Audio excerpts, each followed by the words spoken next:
Ladies and gentlemen, boys and girls, welcome to Nightcap Knowledge. My name is George Chuck Patterson. I am joined by my brother CJ, CEO of Black People No Chaser. Mac Epps has the night off.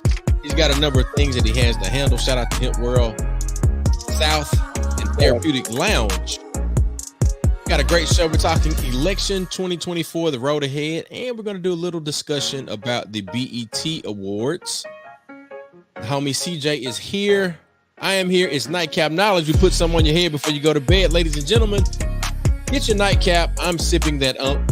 Shout out to our girl, Dawn. I did that. I did that. Yeah, that thing. I see that. Yeah. I saw that, dog. I saw that. I saw that. I peeped that. Hey. Look, we're going to go ahead and get into it. Let's get the show started. Ladies and gentlemen, it's Nightcap Knowledge. Let's go.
CJ don't know he's supposed to be playing the drums right now.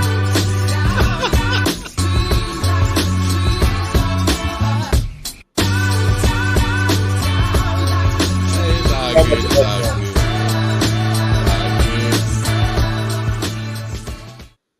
Things will never be the same again. Welcome to another episode of Nightcap Knowledge. I'm Yes, Chuck. sir. There's CJ. Mac has the night off, man. CJ is he got it. The recliner is in full effect. Recliner, dog. He's got his sippy cup full of juice. And it's look, I don't know if you've been watching soccer? I have not been watching soccer, but I've been seeing clips and highlights. But Yeah. I saw Ronaldo yesterday break down in tears when he missed the penalty kick. Look, it's a cat from Brazil. He just nailed one like a few minutes ago. Really?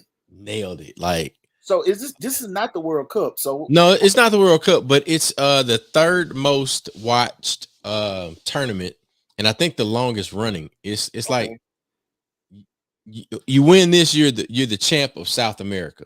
Like South American, okay. yeah. That's okay. But Okay. you also have the opportunity. I think other countries can be invited That's what I to was play gonna in say. this.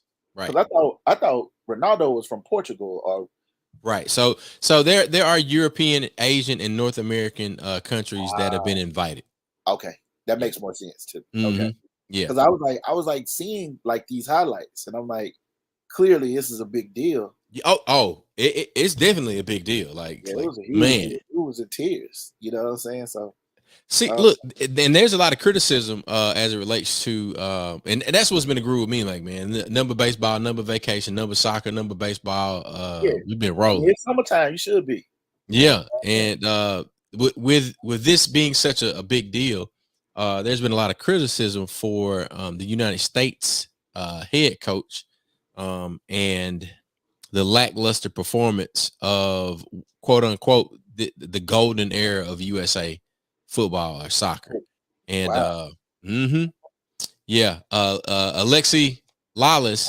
Alexi Lawless is the coach. Yeah, I no, remember him no, going no, back in the no, day. no, no, no, no. Oh, that, Lawless, he is one of his harshest critics, and the red hair, Alexi. yes, Yeah, yeah, from back in the gap, yeah.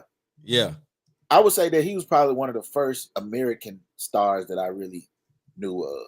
Alexi Lawless. Yeah, yeah, yeah. yeah. I mean, Greg Berhalter is the United States men's national soccer team head coach, and he was under a lot of scrutiny yesterday when the U.S. lost. So it's a tough time, man, because everybody's looking towards World Cup in 26, and of course nobody likes to lose, but when you have the MLS and you got all of these other players that are now defecting from European clubs and leagues and coming over here to play, yeah, they want the dream team on the pitch too. yeah, yeah. So Because I mean, like I don't know. I think Ronaldo's playing was at least one time playing in Saudi Arabia. I yeah, remember yep, that's correct. that. What's my Argentine guy name? He actually Talking about Messi. Messi, Lionel Uh-huh. Messi. He's in Miami now, right? Uh-huh. So like, yeah, you got two of the biggest soccer players in the world not even playing in European leagues anymore. So Right. the game is this game has always been the global game, but it's definitely on another level now. It's on another level, and a lot more of how I shall say it's a lot more popular in the United States now. So I think the golden era maybe hasn't arrived yet. It's like one of those things where it's like, you know, I mean, and look at it like the WNBA. Like, look how popular the WNBA is now, yeah, and how much I guess reverence we have for, like, Lisa Leslie and her classmates or yeah, cohorts in the the dream early team, years of the WNBA. right? The Um, dream team.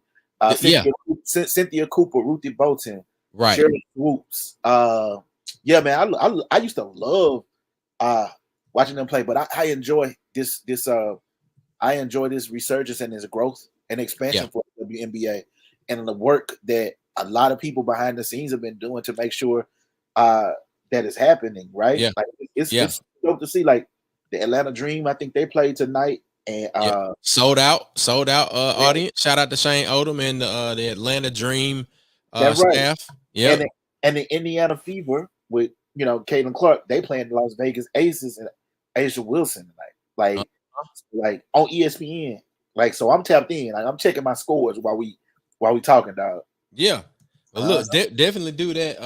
The Brazil and Colombia are tied up right now. We're in the 46th minute of this match, and I mean, it 1-1. Brazil scored one, Colombia got one, and it's definitely going to go down to I'll probably say 3-2 type of situation. You know, yeah. Okay. yeah. So, man, look, I know that you've been tagged in a number of posts, and there have been people asking for clarity. Yes, sir. And what I mean by clarity in a number of things. So it's election season, and I will always say that it is always election season. Election season is a year-round sport.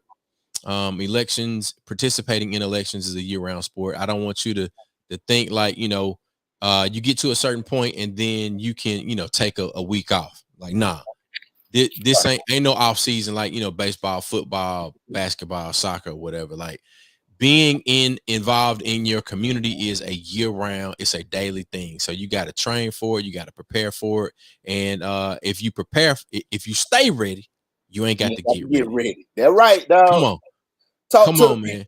So as Yeah. somebody that's always getting asked about certain questions. And then, also it's Freedom Summer, the 60th anniversary of Freedom Summer, and we're doing registration, education, activation, and demonstration all over the state of Mississippi. We've been in a number of places. So Bassville, Hattiesburg, Jackson, Canton, Gulfport, Biloxi, Macomb, Magnolia, a lot of different places that you've seen that Mississippi move and the Black Men No Chaser banners popping up. CJ, can you talk to us about some of the questions first that you've particularly been asked, like via social media, and then that way that'll give us a chance to top some of this stuff up and then pump it out via Instagram tomorrow. Absolutely, bro. So a lot of questions lately have been about many of the decisions that the Supreme Court has been making. So we're talking about, I know we talked about localized politics, voting at state level, voting at local levels. When it comes to the national level, and particularly things like the presidency, what we really understand is that these days, in my humble opinion, one of the most important things that the president, whomever he or she is making the decision to do is decide who is going to be appointed to the Supreme Court, right? Like they gotta go through Congress, gotta be receptive by Senate, but ultimately, right now, the highest court in the land is making all of the decisions that have the potential to permanently impact us. Right. For years. On a multitude of levels, right. Like years upon years upon years. So many of the questions that I'm getting is about that, man. Like, currently the Supreme Court has what I would call a supermajority of conservatives on the court. You see a lot of 6-3 votes, which I would say is decisions made along ideological lines, or lines that are in alignment with what their respective political parties typically tend to have on views of things. So recently, we had the decision to come down where they were essentially trying to determine whether or not Trump, when he was president, was within his rights to act in certain manners, or if he exceeded the scope of his presidency and doing some of the things that he did. The decision that was made was very confusing to some people, in that it seemed that they were leaving the door essentially open, or leaving the decision open. But if I could, I'd try to just break it down a little bit to make sense of what happened the other day in the Trump decision. So essentially, we know that Trump attempted to activate people to make a determination on whether or not the election had been stolen. One, right? That was the running thing, was they wanted to stop the steal in places throughout the country. So one of the questions was, did he have the right to stop the steal? Right, quote unquote, stop the steal, even though there was no evidence that a steal had taken place, right? Right. So that's the first thing. No steal had taken place. But as president, does he have the right to activate the Department of Justice to investigate whether or not a steal on a national level had occurred during the election? That's one of the questions. Another one of the questions was, did he have the right to request or insist that Mike Pence, as vice president, not sign the form that essentially confirmed Mike Pence was the president pro tem, I guess, of the House. He was the because he was vice president. Correct. So in that capacity, he signed off confirming that Biden had won the last election and that the electoral votes had gone to Biden. Trump was requesting, or essentially insisting, and became irate when Mike Pence made the decision to go ahead and sign off on it. Now, the Supreme Court ultimately decided 6-3 in favor of, let me not say in favor of, but saying that Trump does have some rights and there's some other things that need to still be assessed through some of these state cases that are hovering over his head. Does he have immunity in some instances, or Mm-hmm. should he be arrested or treated as any other citizen would be for some of the issues that he dealt with? I would say that what the court decided yesterday was that there are some procedural things that Trump would have the right to do in his capacity as president. As a president, Trump has the right. Procedural things. Procedural, right? Which is different from a substantive thing, right? A Okay. procedural thing is a part of a process, right? Like it's a part of this process. It's a procedure. And so you have the right in your capacity as president to do this because a president has a right to do this thing. For example, a president has the right to order an investigation to be conducted from the Department of Justice, right? So that's something that a president has the right to do. The president has the right to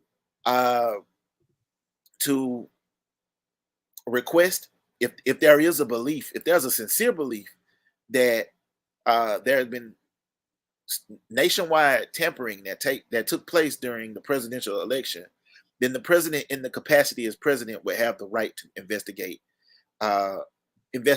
However, And procedurally, that makes a lot of sense, right? right, I get that. right. However, the president would not have the right to personally interfere with a legitimate election Just because it didn't go his way. Because it didn't go the way of the president, because they're not acting in their capacity in the president. Right. In that moment, they're acting in that capacity as a candidate for president. In that regard, even though they're president. And so that's a distinguishing factor that still needs to be assessed by state level courts, like the state of Georgia, where Trump called and said, "I need you to find me 1,300 votes." Right. Or and shout out to everybody that's tuning in via YouTube, Facebook, and Twitter, or X, or whatever Elon Musk calls it. Shout out to y'all. Yeah. Shout out to y'all. So essentially, they were saying, you got the right to, as commander in chief, to order the Department of Justice to do something because that thing might affect the nation. You don't have the right to use the Department of Justice at your personal pleasure for the purpose of simply carrying out what you want to be the truth. Right. Like the Department of Justice can't find corruption that wasn't there when it comes to a national election. They can't find fraud or fake votes where those votes didn't exist, a stolen election where a stolen election did not happen. And the same, they essentially assessed the same thing as it related to his right to request of the vice president to do something, but not request that the vice president do something to the degree that, again, at this point it's becoming personal in the regard that it creates the opportunity to a dictatorship. With that being said, it was obviously more lenient for Trump in that it did kind of expand how people can interpret what the powers of the president are and are not. And that's going to be a bit of an issue because confusion and ambiguity leaves room for other people to attempt to interpret and in their own way. Right. An attempt to prove that what they believe. Right. Until and it would have to come. That would then have to come again before the court to say, "Oh, wait, you can't do that." So that's one of the cases. I think what the Supreme Court ultimately was deciding was, hey, this is what we're going to speak to this as far as some of the powers that that we believe a person has as president, but we are going to also say that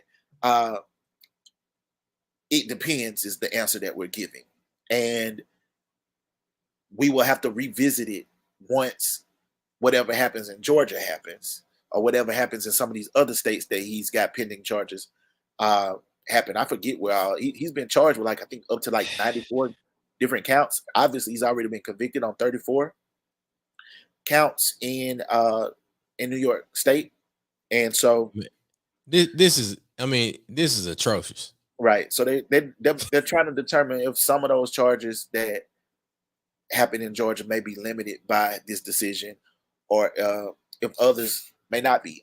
Obviously, the charges that were related to him telling people to find votes are still charges, Right. and they still are actionable and prosecutable type of offenses. So So, that, find me some votes. that's Trump. Right. Another big case that just took place that also had a 6-3 vote was Chevron. Yep. Now, the Chevron case is a case that not a lot of people know about. If you are like a constitutional law buff, then you'll be familiar with it. If you are, If you live close you to know, where Chevron plants are. yeah, or if you are work for a governmental agency, you may be familiar with it. And essentially, what we need to understand about governmental agencies are the Environmental Protection Agency, the FDA, the all of these EPA, FDA. FDA, all of Yeah. the FAA, the Federal Trade Commission, all of these things that we are familiar with that bureaucrats essentially run are run by experts who are appointed by the president, right? And so what that means is that a president gets to appoint, each president gets to appoint their respective people to function in these capacities, right? And so the rules might change a bit when a new administration appoints new people to be their secretaries or to be a part of their cabinet, Yeah. to execute in this capacity, but they are all experts in their own right. Or at least should be. Or should be. Well, yeah, I mean, like the Environmental Protection Agency is going to be run by scientists. You know what I mean? Right. Like it's going to be run by environmentalists, Mhm. and so that's essentially the thing that Chevron decided a long time ago. Essentially, is that Congress and essentially the politicos didn't have the right to essentially tell people what to do within these administrations, because these administrations run themselves, because the people with the knowledge and the expertise in this space are the people running it.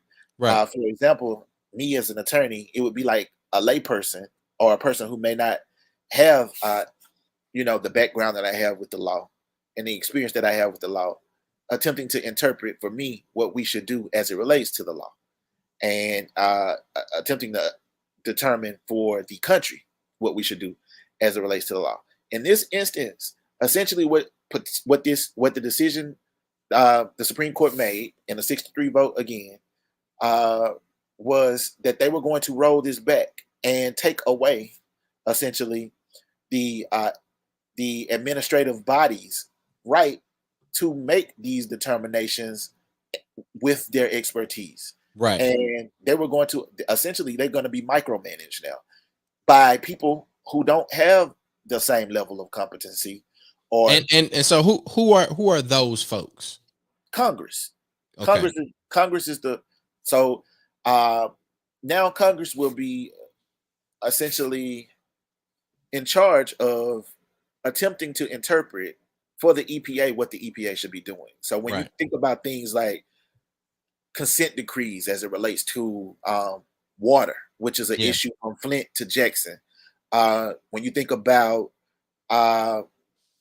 agriculture and whatever assessments need to be made with growing and regulations and food and drugs and all of these things, these are things now that Congress, instead of making it easier for these processes to be determined, Congress is going to have its hand in it more now because the Supreme Court has made the decision to do that. And you can anticipate, I mean, the governmental bodies are already pretty challenging to deal with bureaucracy the way that it is.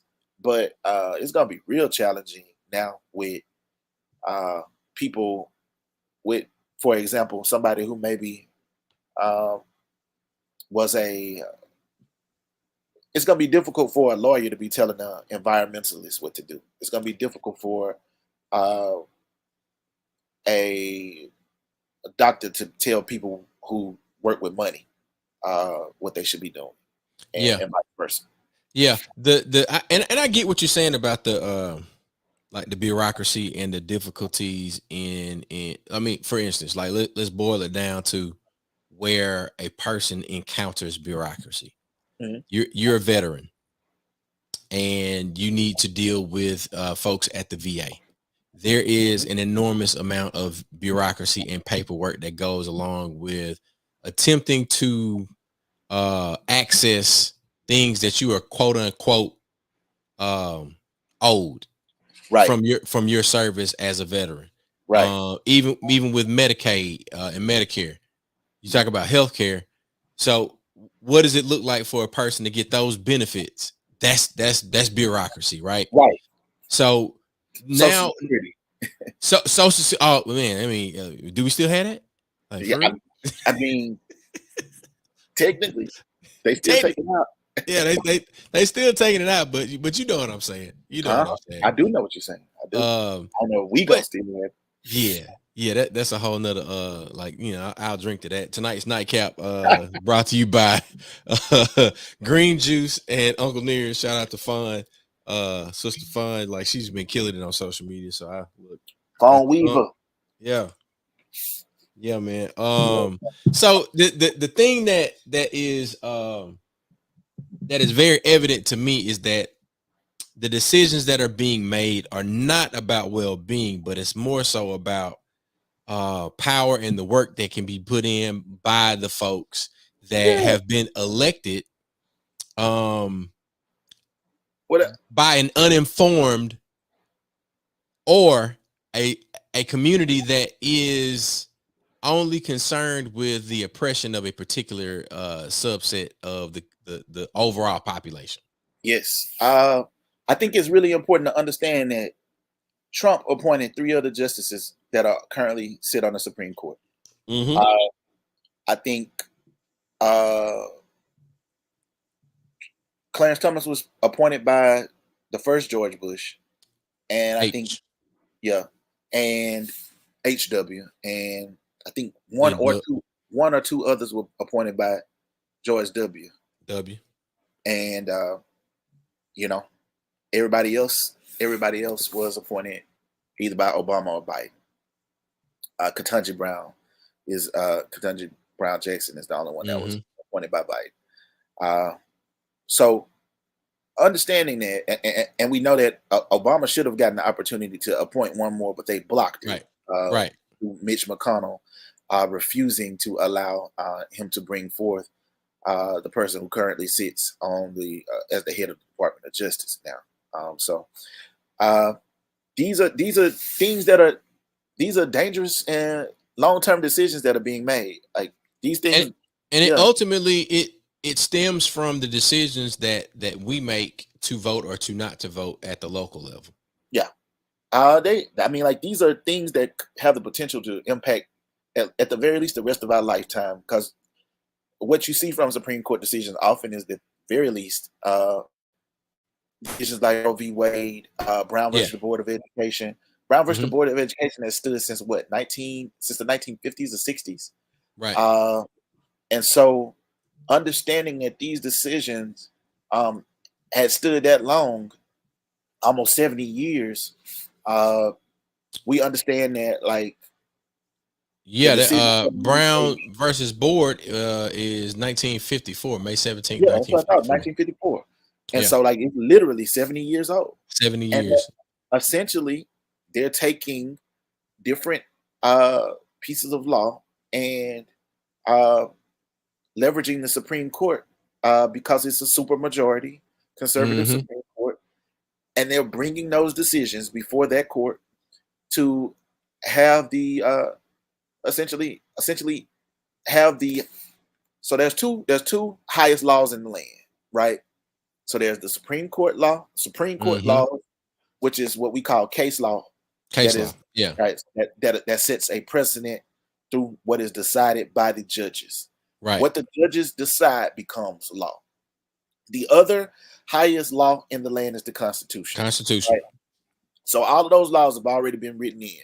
If something is an amendment to the Constitution, that becomes a part of the highest law in the land. Right.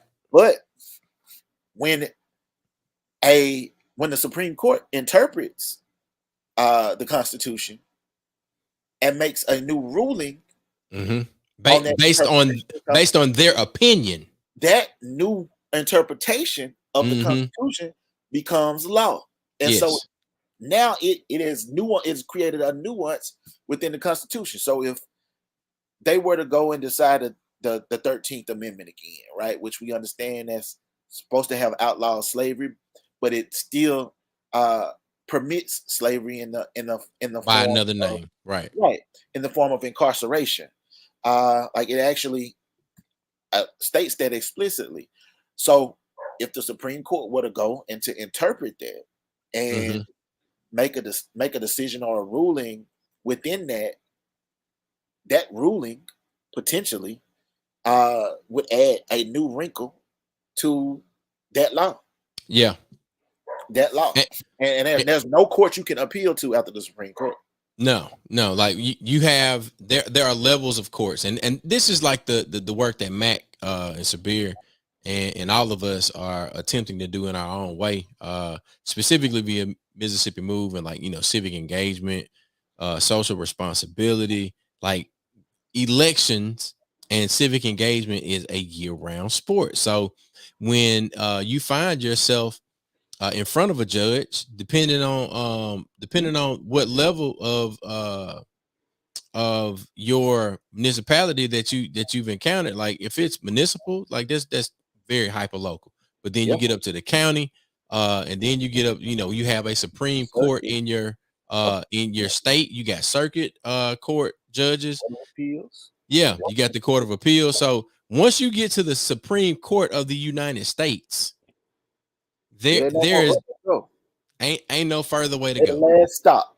That's it. Ain't no more appeals. Right. And the only way that it could then be changed is if Congress enacts some new type of law.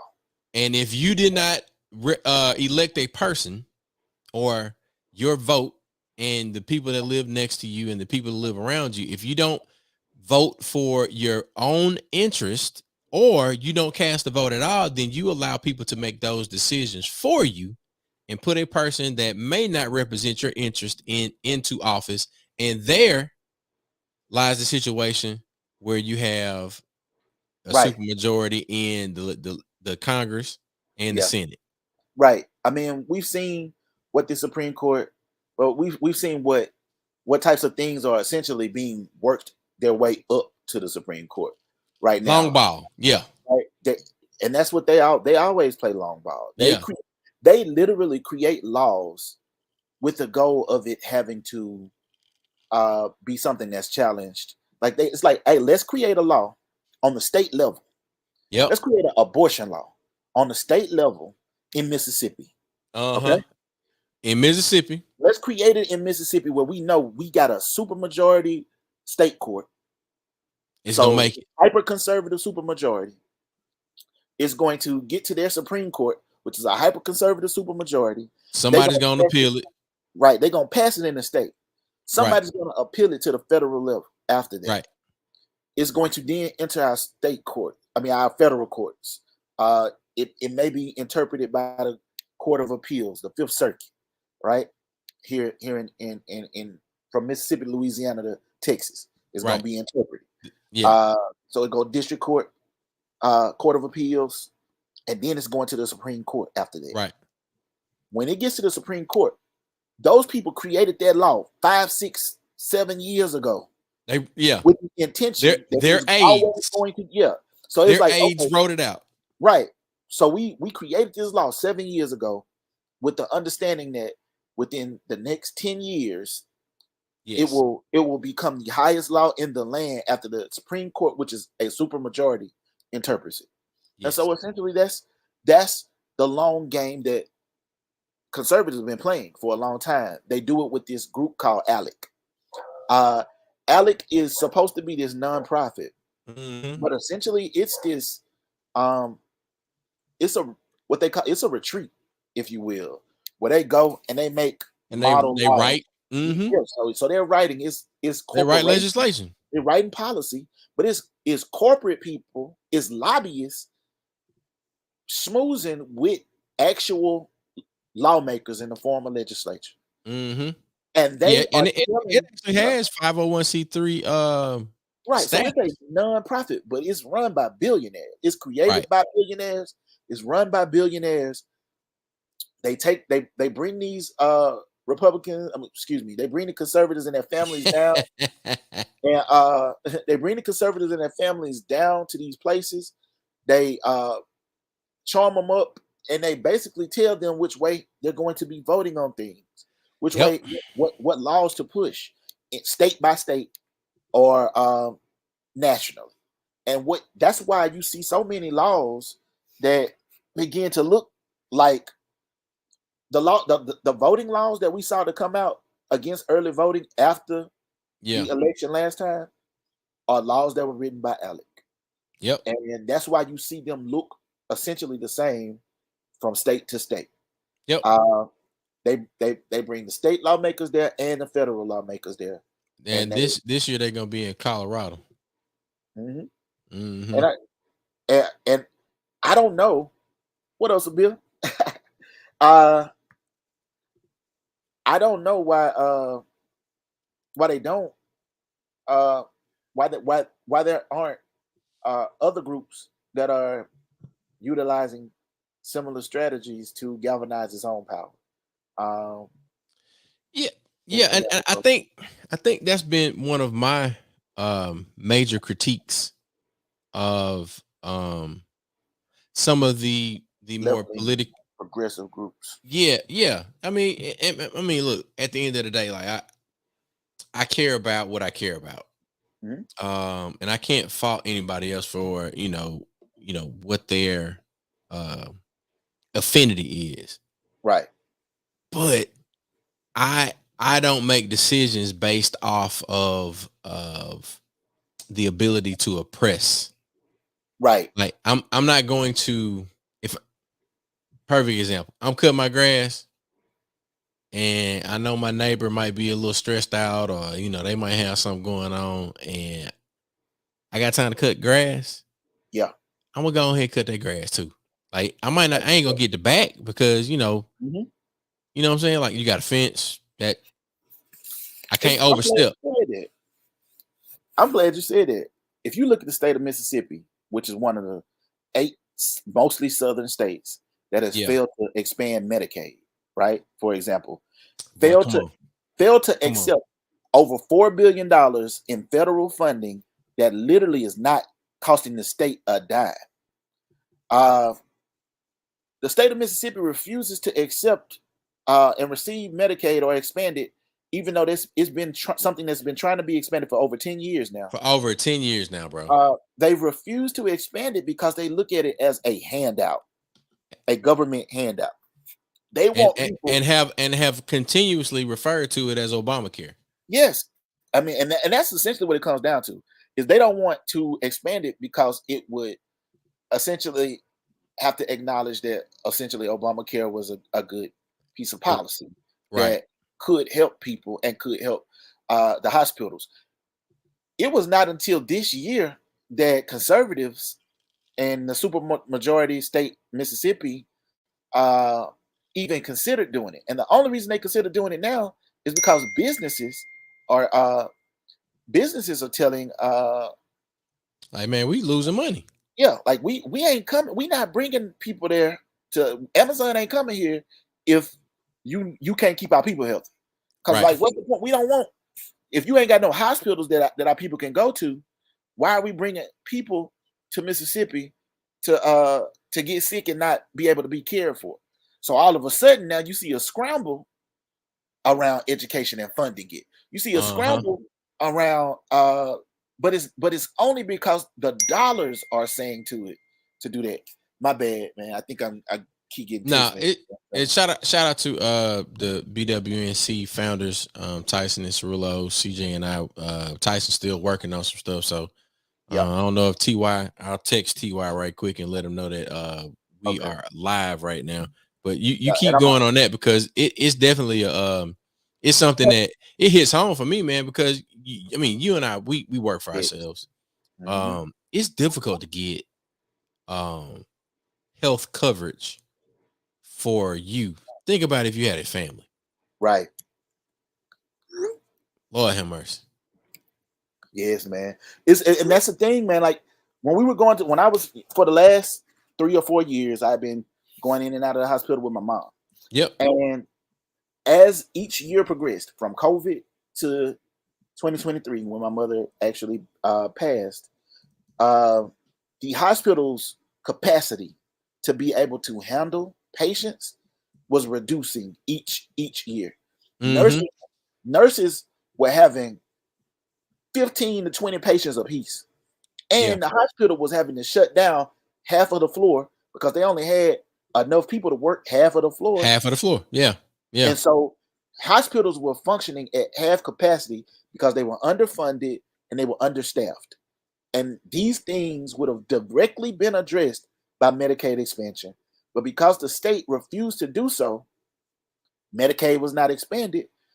And guess who it impacts the most? It impacts us. Like Yeah. Yeah. Mississippi is the sickest state in the country. Like medically, like we know that we're the poorest state. So they refused $4 billion in the poorest state, in the sickest state, Right. for healthcare. Last And time I checked, man, I don't know nobody that will refuse $4 yeah, billion. I mean, come on. I asked the question. Would conservatives have been mad at Jesus for what he did with some loaves of bread and fish, because he fed people who were hungry? You Well, you that's a talk question. about mowing your neighbor's yard, Talking about, and like they talk talking about about, setting it out. yeah, Jesus said it out. right? Like he really and would do it any chance he could. Right. You know what I mean? Like, and so Follow me, dog. Come on. when you talk about people who are resistant to um, providing for others, even when it's at no expense to them, At no expense to them. when it literally costs you nothing, the only thing you got to do is accept this from us and give it to the people who need it. That's all you got to do.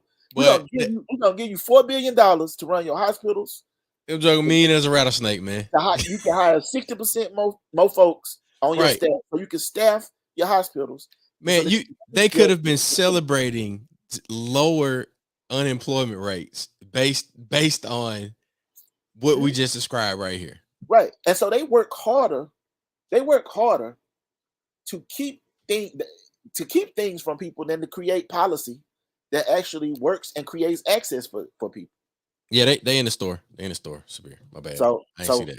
so that's one of the things that's truly crazy about the way that politics has worked. And we've seen so much gridlock on many of the congressional levels for the Mm-hmm. last few years because they are legislating through Supreme Court.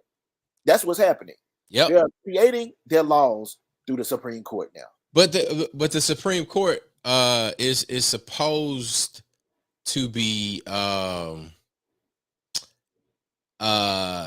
non-biased. Like, we have to tread lightly with some of the things that we say when we are wearing our Mississippi Move hat. Yeah, And if you notice, Mac wears a lot of Mississippi Move stuff. yeah. Yes, sir. You say what you got to say. I say what I got to say. And the thing that I say is the Supreme Court is supposed to be an objective body, like you said. Yeah. They're supposed to think objectively and interpret the law as it exists and as it was intended, not not to drive and create policy for one side Mm-hmm. or the other. But the judicial branch, interprets the law. Let's see.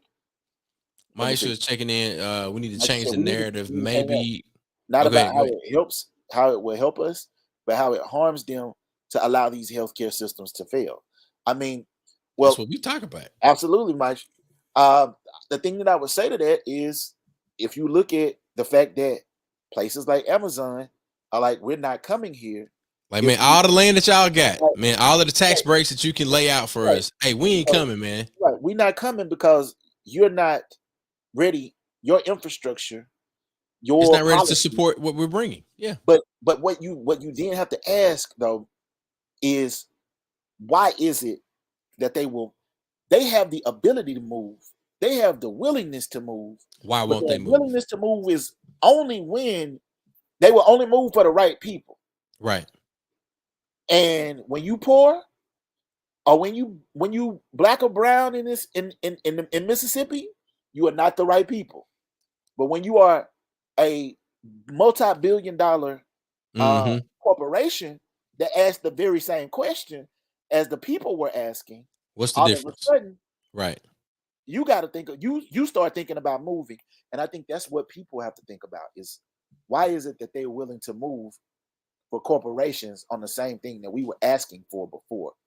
When doctors were asking for it, when hospitals were asking for it, why is it that they were willing to move and to I move guess them? it's the same question that deserves to be asked as it relates to, why don't you trust scientists to run the EPA, or why don't you trust Mhm, the financial experts to run the Securities and Exchange Commission, or mhm. all of the government entities Department of Treasury, right? yeah, right. Like, so exactly, Chuck. Like, that's essentially what we have to start asking ourselves is like, well, if we Who do were you to talk about love? if we were to talk Are about you for how sure? right, if we are to talk about how it harms them, the thing that the thing that they interpret it as is, if it's more black and brown folks dying as a result of us refusing to do this, it ain't harming us that bad. We, Now, you now, know, with that being said, what are the things that we put in place Mhm. so that we can begin to function, not necessarily, I mean, I guess it might be independently, right? Like, the way that we move, and how we try to support our institutions that we are closest to. I think I You think know what I'm saying? yeah. So you saying, how do we become proactive in it, in this regard? Like, how do we begin to create our own? Um, how do we begin to play this long game as well? And playing the long game, where it's focused on the action for us as a community, and Ooh, not like focusing on the people um who mean us the most harm. yeah, I think what it means, man, is in a lot of ways we've seen them build pseudo governments on top of our government when it does not suit when it doesn't suit them. In Jackson, they built a fake government on top of the real actual black government because Hmm. they want to run the capital, but they don't want to go through black government in order to do so. That's just the reality. I think that the thing that we have to do is begin to create our own systems. Uh, I think that's what one of the things that we're trying to do with Black Window Chaser is uh, identify uh, needs, uh, address those needs by partnering with individuals and or companies that make sense to partner with for the Yeah. purpose of doing this uh, at a local level as well as at a national level. That's some of the things that we're working on right now. But I do think you look at black churches as that's they're probably some of the most they have a lot of infrastructure uh, Very much so. from church to church. If you look at them as individual things, then you know each of them have their own little system within the way that they work. It might be a big Right. system if it's a Yeah. negative, but what if you looked at that as rather than as a system itself, as a cell of a system, and Hmm. you begin to put those together. I was What talking. does it look like when you unionize churches? Yes, when you literally have a system together. What if we bring all of the just, and I'm not just saying just for people in the church. I'm talking about the community. Yeah. What if the churches said we're going to unify, and we're going to they did this in PG County at one time, Hmm. uh, which is the richest black county in the United States, or at least it was. I think it still is. And you Uh, talk about Prince George's County in Maryland, in Maryland. Okay. yes, uh, where they were leveraging where they were going to be making their deposits, their bank deposits, I, I, as a why church. is that so difficult for us in the deep South? Well, I think a lot of times it's I'm gonna say institutional knowledge is Uh-huh. sometimes was lacking, but it's not because we don't have the desire to. Well, sometimes it might be we don't have the desire to because of a power struggle. But I think most of the times it's Because the desire hasn't been cultivated. yeah, like not knowing that the systems exist or could exist, Yeah. or not necessarily leaning into the imagination that is required to create those systems. So I don't think it's like that we don't want to in the deep south. I think it's that just maybe either we haven't thought about it or we got so much shit that we dealing with that uh it's not But that we let's talk about that. Let's workshop that for a minute. okay. That's an easy win though. So I'm looking at it like this. I had a conversation. We did a baseball meeting yesterday. Shout out to Prime Baseball, Coach Marcus Whitfield, Yes, Coach sir. Tan, Coach Dex. So Coach Tan was telling me, he was like, "Yeah, man, I talked with this guy. And he got me a cheaper rate on my insurance, on my car Mhm. insurance, and my health, not health insurance, but my home insurance." And I said, "Really?" We started talking it. So I'm thinking about it from the standpoint of that's an easy switch when We you can start move as a talking black block. to move as a block. Like, let's Mhm. say, all right, all of the parents, we gonna hit this dude up, and we gonna all go to the. And I'm not saying that's what's happening, but Mhm. you shop for car insurance every year, maybe Yes. every 6 months, depending on how you pay it. Like we pay ours like every 6 months. Yes. But what I'm that's an If easy thing. So if you you're go as an telling me if I individual, go over yes. here and I'm gonna Mhm. get some more benefits, hey, CJ, we need to tell everybody, in the company, like we getting some more benefits over there. Like it's totally up to you Yes. do your thing, but You I'm looking at you. you leverage your black power that Come way. on, man. So Yes. what you're saying is essentially, hey bank, uh my church, our churches combined, let's just say it's 80 black churches in the area, in just in Hattiesburg. Right. And there are people who have the names, Hmm. the contact numbers, the emails for all of these Yes. churches, regardless of So the denomination that they associate or subscribe to. so let's say that these black churches say, hey, we want you to be our bank of choice. Come on. Uh, as our bank of choice, we want our constituents to be able to come to you. Uh, we have black business owners within our communities. The black business owners that are within our communities are going to need a fair shake at being able to access loans, Right. grants, opportunities in order to be able to activate and advance their businesses. When they come to you, uh, because we have selected you as our bank of choice, we expect We such and such. These are expect. the things that we expect, and we enumerate. We outline what those things are. We articulate what those things are. And it's very likely if the bank has the understanding that 80 black churches have made the decision that they want to deposit their money every Sunday, or whatever they church banks deposit their money from the church. From In tides. Yeah. right. Tides and Every offering. every last one in the city is coming. All of the money from every black church is coming to this place Come on. on Monday. Uh because It because gives them the capital that they need to do the things that banks do, yeah, provide because loans, right. etc.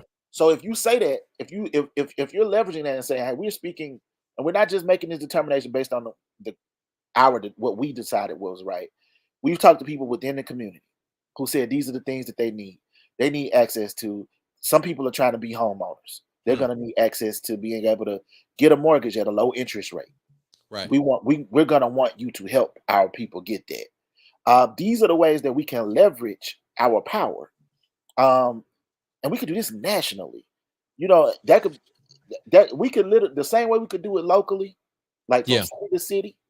You could do it from state to state.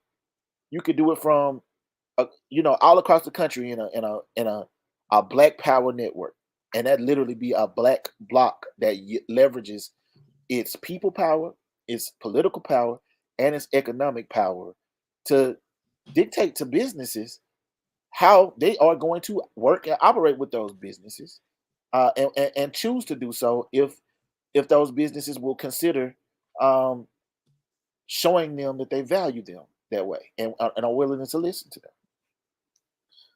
Has something like this ever been attempted to your knowledge? Like, and I know we working with where I, we've lived and where we've grown up, where we went to college. I would say that probably some. I think I think that was like what is it, the 10-10 program, or the I think I would say that some of the things like that the Black Panthers tried to incorporate probably would fall in line with some of this. Uh, I think if we probably look back in history, we'll find some things that maybe did some of it, but didn't have the technology or didn't have the capabilities that we have today Right. to be able to unify a lot easier uh, along these lines. Like we got technology at our fingertips, and we can literally visualize it, uh, craft it, Mm-hmm. and deploy it. You know what I mean? And, Yeah. and those who and it might start with it might start, just how you sometimes a startup starts. It starts in a region. Like you start regionally before you go branch out nationally. And so we might say, oh, we're gonna pick three test cities. We're gonna start in Birmingham. We're gonna start in uh Jackson. We're gonna Right. start in New Orleans uh or Memphis or wherever. I'm just naming Mhm. places.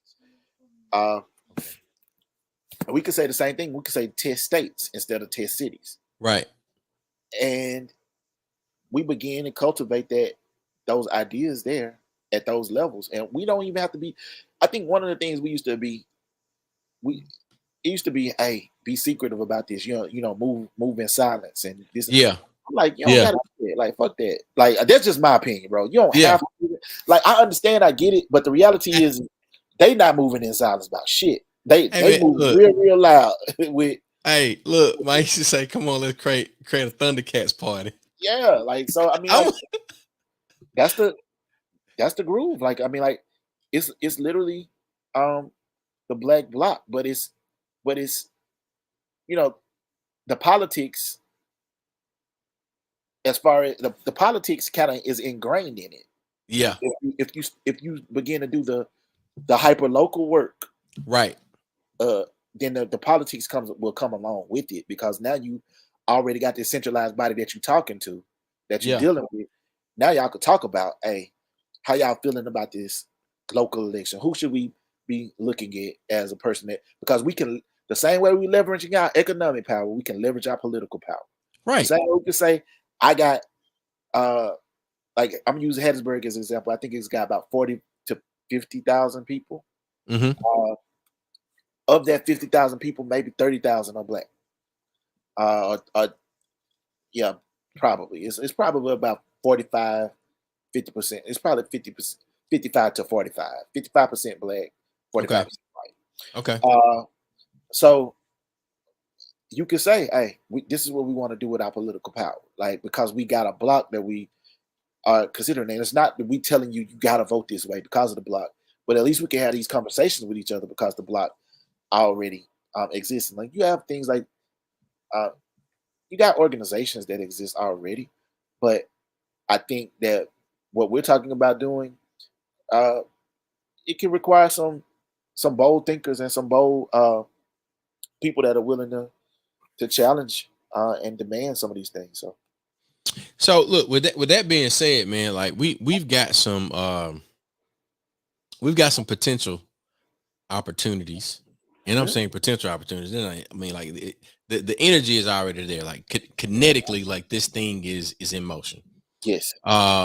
There are developments being erected. There are properties that are being purchased. There are businesses that are being built. There are transactions that are being facilitated.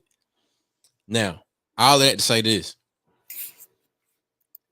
it looks to be that we can focus on, like, just make it easy, right?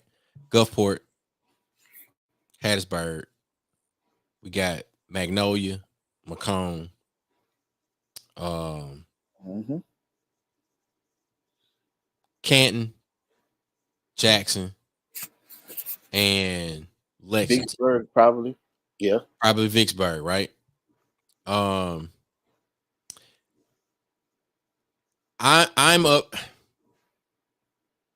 of the opinion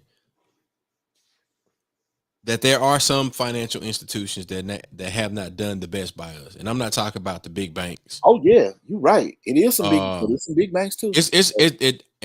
There are some big banks, but what I'm saying is, even locally, yes, there are some financial institutions that have not served the best interest of Mississippians. Yes. Now, there are some new players in the state, because we've been talking about banking. Yes. And for the record, this is me just, like, just putting it all out there. For my businesses, I function with Novo. Okay. Which is is that a digital? So it's the fintech facing side of Middlesex Federal Savings and Loan. Okay. Right now, I've had more ease of use with Novo than I have had with Hope Federal Credit Union, or Hope Credit Union. Okay. I also have accounts with Hancock Whitney. Yeah. As a collective, we've done business with Bank Plus and Wells Fargo. Okay. I think we lay all of those folks out on the table. Yes.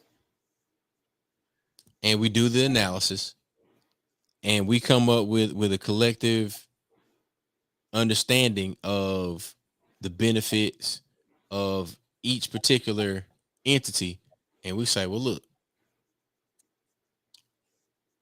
we could do a pitch deck. Hey, look, hey, this is what we thinking. Yes. Hey, Hancock Whitney, how you doing? We know who y'all are. Y'all know who we are. This is what we thinking. What you think? Yes. And I think Cadence Bank, we get him a shot. Renaissance. There's I think there's a new one called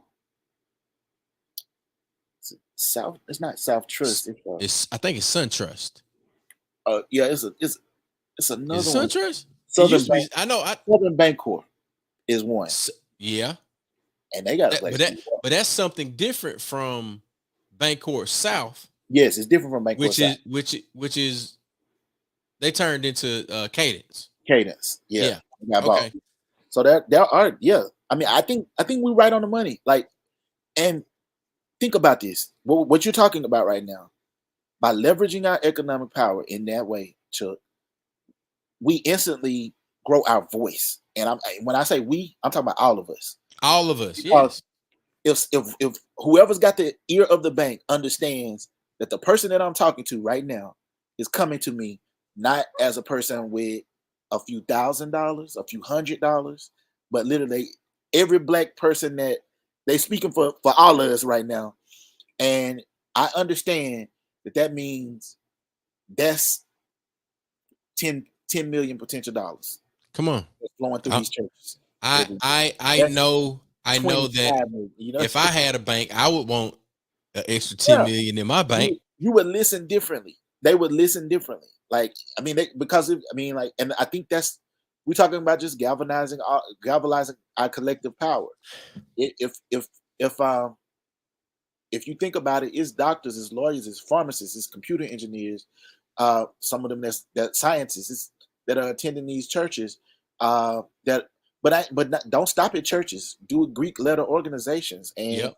I think the AKAs did a really good job of having they created their own federal credit union. But Yeah. I mean, like, And, still, and there are a number of us in the Divine Nine that right, have credit unions. credit unions. Yeah. These are ways that we think about our leveraging our power for not only our membership, or our our congregation, but we are leveraging our power for our collective community this way. Yeah. Yeah. Because now we speaking for where we're speaking and recruiting everybody, and we're thinking of now we can think about like the type of work we want to do, the type of developments collectively through our communities we want to do. But we also are thinking about the ways that we are wanting to challenge things politically, Yeah. because now we have unified our dollars in a way that some of the others have done so and are listened to differently because of it. Yeah. Yeah, man. I like where we're going here, but and it's not anything that we haven't discussed, Yeah, before, and we talked privately. about it. Yeah, yeah. But it's more so of where the conversation led us at night, and then like these private conversations are becoming they public now. Yes. So I'll say this, and we got Maisha. She's in South Mississippi, Southwest Mississippi.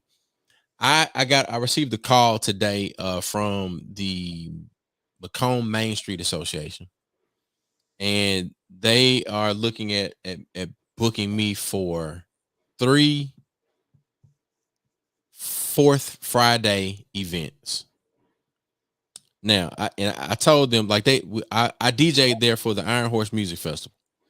So they confirmed today that they wanted to move forward with booking me for the fourth Friday, and they said they've been having great attendance.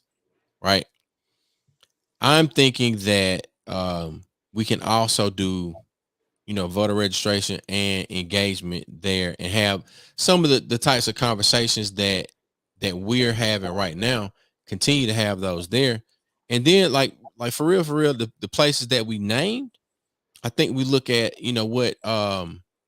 what banking or financial institutions are local to these communities, and based on what we see in or what the cross sections are, like, what's common to every city that we mentioned, or at the very least close.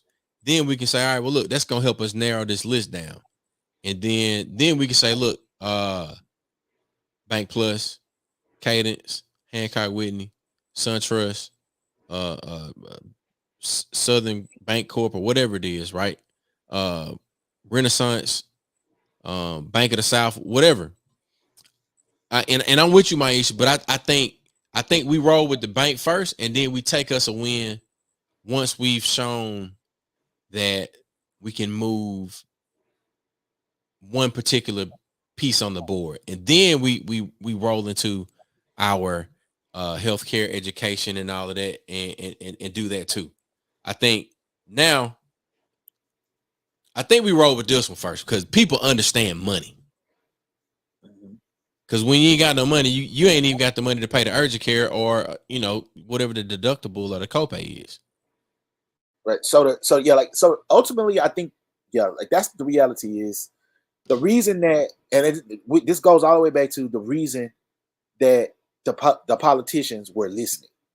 We're listening. They were listening because of the type of dollars that were behind the voices that were speaking. Hello. Uh, the and the fact that it was a business entity, or something that had the ability to mobilize. Yeah. Once you once you have the dollars, because when we start talking about hospitals, you're talking about hundreds of millions of dollars. Hundreds of millions. Billions. You're talking about billions. And you're talking about organizing, like nurses, the CNAs, the people that, the phlebotomists. Yeah.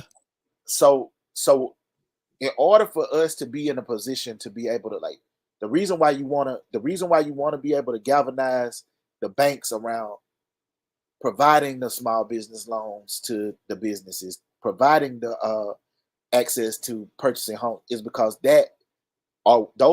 those wealth builders put us then in position to have even more vocal as property owners in our community, people who are impacting how our public school systems are. I own land, I pay property taxes. Right. And in doing that, I am able to now speak on the issue of health. Right. And I'm not saying it's something that should be put on the back burner. It's no.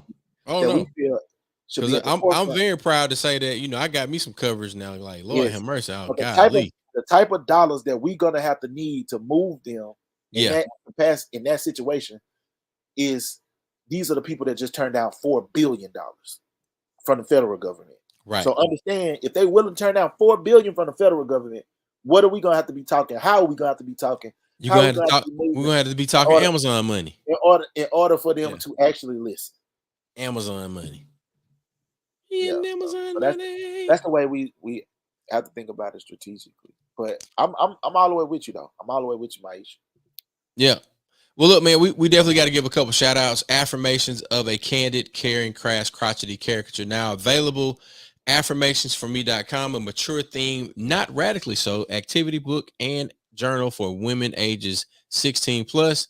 If you order in the next few days, next few weeks or so, you will get a signed copy by the author, Sioro Abdul Haq. It makes a great gift. High-res coloring pages, regular check-in tasks, private online community, and journaling entries.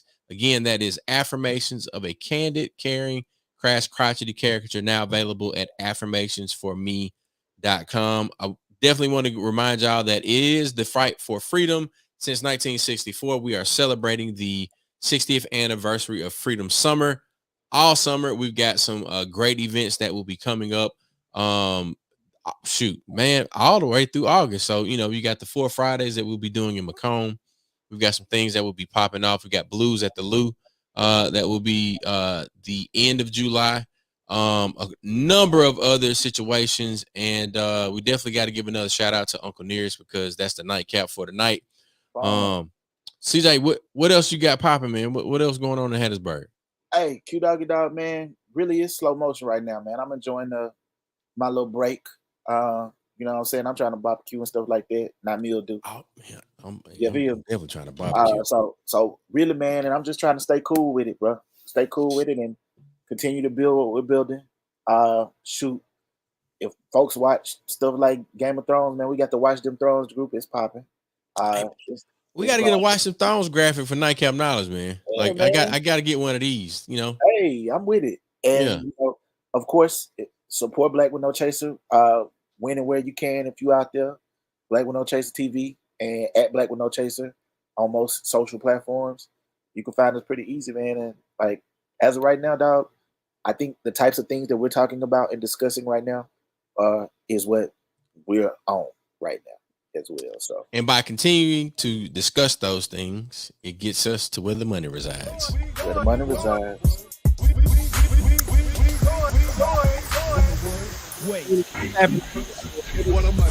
We'll see y'all every Tuesday, each and every Tuesday, right here on Black with No Chaser.